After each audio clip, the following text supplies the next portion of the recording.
এখন থেকে আপনার প্রিয় সিরিয়ালগুলো ফ্রিতে দেখুন এক্সক্লুসিভলি শুধুমাত্র সান নেক্সটে। এখনই অ্যাপ ডাউনলোড করুন। করলাম না, কারণ তোমরা মুখার্জি পরিবারের মেয়েরা সব জাত মিথ্যেবাদী। চুপ করো বৌমা। ডালির কাছে কি প্রমাণ আছে সেটা একবার দেখাতে দাও ওকে। ডালি, তুমি এত কনফিডেন্টলি বলছো কি করে যে চুরিটা অরিত্রী করেছে? হ্যাঁ সৌমেন, সব বলছি। আসলে আমার কাছে সেভাবে কোনো প্রমাণ ছিল না, কিন্তু আমি প্ল্যান করে প্রমাণটা জোগাড় করি। রক্তিম বাবু, দিদি ভাই সবাই মিলে যখন আমার বোনকে যা তা কথা বলছিল, তখন ও কাঁদতে কাঁদতে রক্তিম বাবুর ঘরে যায়। আর তখনই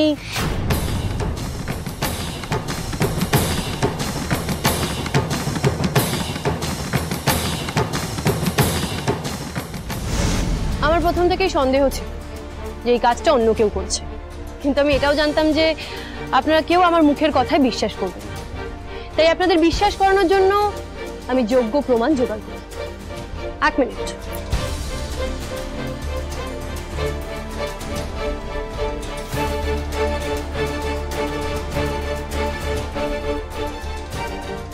প্লিজ ওকে বিশ্বাস করো না। বিশ্বাস এবার সবাই করবে অরিত্র।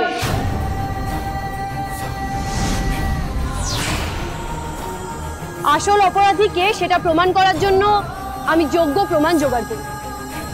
আর আমি এটাও জানতাম যে যে আসল চোর সে লোভের বশে এই ফাঁদে পা দেবে।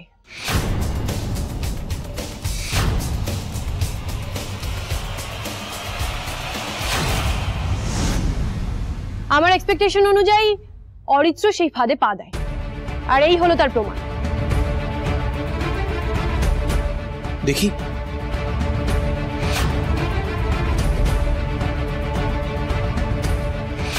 শ্রেয়ার ব্যাগে এক্সট্রা টাকাটা গেল কিভাবে? আরে আমি তো 3 লাখই রেখেছিলাম, মাও বললো 3 লাখ মিসিং। তাহলে কি আগে যে টাকা সাইড করে রেখেছিলাম সেটাও ওই 3 লাখের সাথে আমি রেখে দিয়েছি ভুল করে?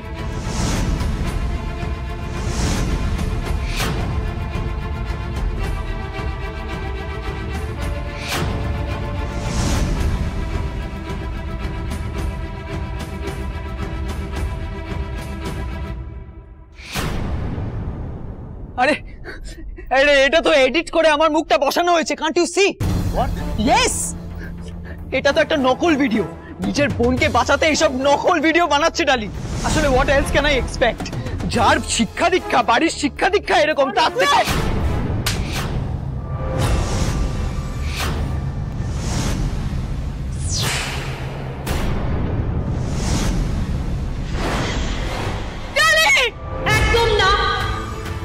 একদম চোরের মায়ের বড় গলা। এই প্রবাদটা সত্যি করে দেবেন না দিদি,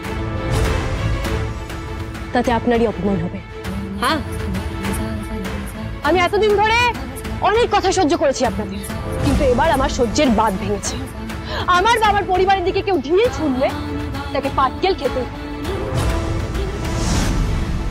আর দিদি ভাই, আপনি এতদিন ধরে আমাকে অনেক কথা শুনিয়েছেন, অনেক অপমান করেছেন।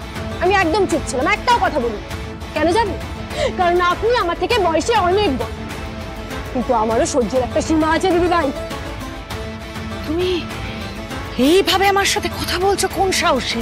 কেন বলবে না বৌমা?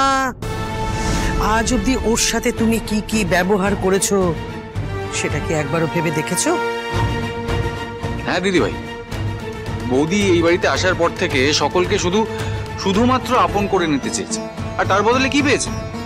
শুধুমাত্র অপমান আর লাঞ্ছনা। আর ডালির সব থেকে বড় দুর্ভাগ্য হলো যে এই সময় সব থেকে বেশি যার ওর পাশে থাকার কথা, সে বারবার ভুল বুঝে ওকে কাঠগড়ায় দাঁড় করায়। কাউকে আমার পাশে দাঁড়াতে হবে না সৌমিন। সত্যের পথে লড়াই করতে হলে আমি একাই 100। তা রক্তিম বাবু, আপনার বোন তো আমার বোনকে শাস্তি দেওয়ার জন্য পুলিশের হাতে তুলে দিতে বলেছে। আপনার ভাগ্নের জন্য আপনারা ঠিক কি সিদ্ধান্ত নিচ্ছেন?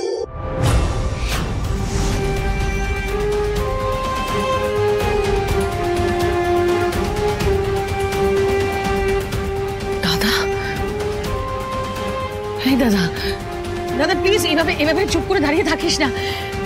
আমি মানছি তো, আমি জানি যে অরিত্র অন্যায় করেছে, মস্ত বড় অপরাধ করেছে, ওর শাস্তি হওয়া দরকার।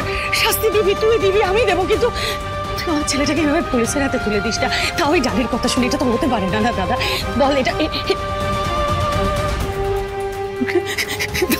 দাদা প্লিজ প্লিজ দাদা, তুই অরিকে পুলিশের হাতে তুলে দিতে পারিস না? সন্তানের মতো ওকে ছোট থেকে তুই মানুষ করেছিস, দাদা বলছিস না কেন? সবার বিচার তো এক হওয়া উচিত না বনি?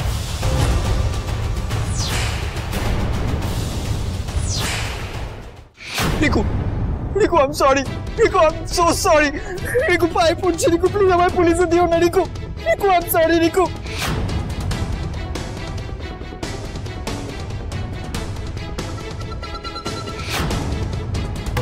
অরিত্র,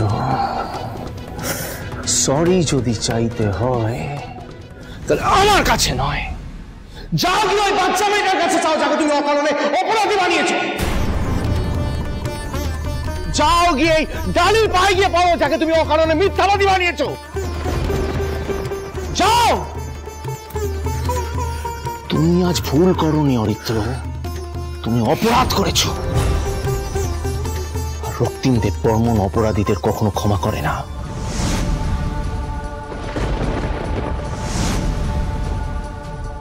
আমি একটা অ্যানাউন্সমেন্ট করতে চাই সবার কাছে। I am going to call the police. আমি পুলিশে খবর দিচ্ছি।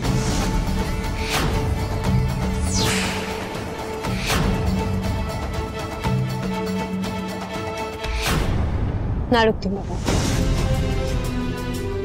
পুলিশকে ফোন করতে হবে না, তাতেই পরিবারের সবার সম্মানহানি হবে, আর আমি সেটা চাই না। না না, তুমি না চাইলে তো হবে না ডালি। যে দোষী তাকে তো শাস্তি দিতেই হবে। সৌমেন দা, অপরাধীকে শুধরানোর একটা সুযোগ না দিয়ে তাকে শাস্তি দেওয়া হলে বরং তাকে আরো বড় অপরাধী করে তোলা হবে।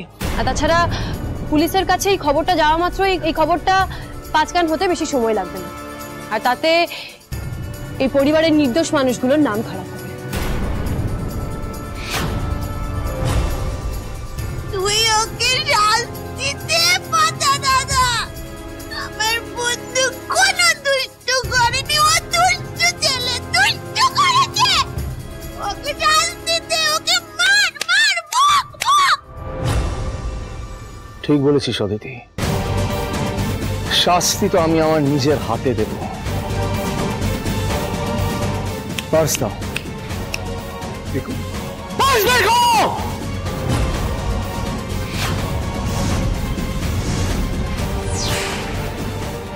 সমস্ত ডেবিট কার্ড আর ক্রেডিট কার্ড আমাকে দাও, ইমিডিয়েটলি দাও।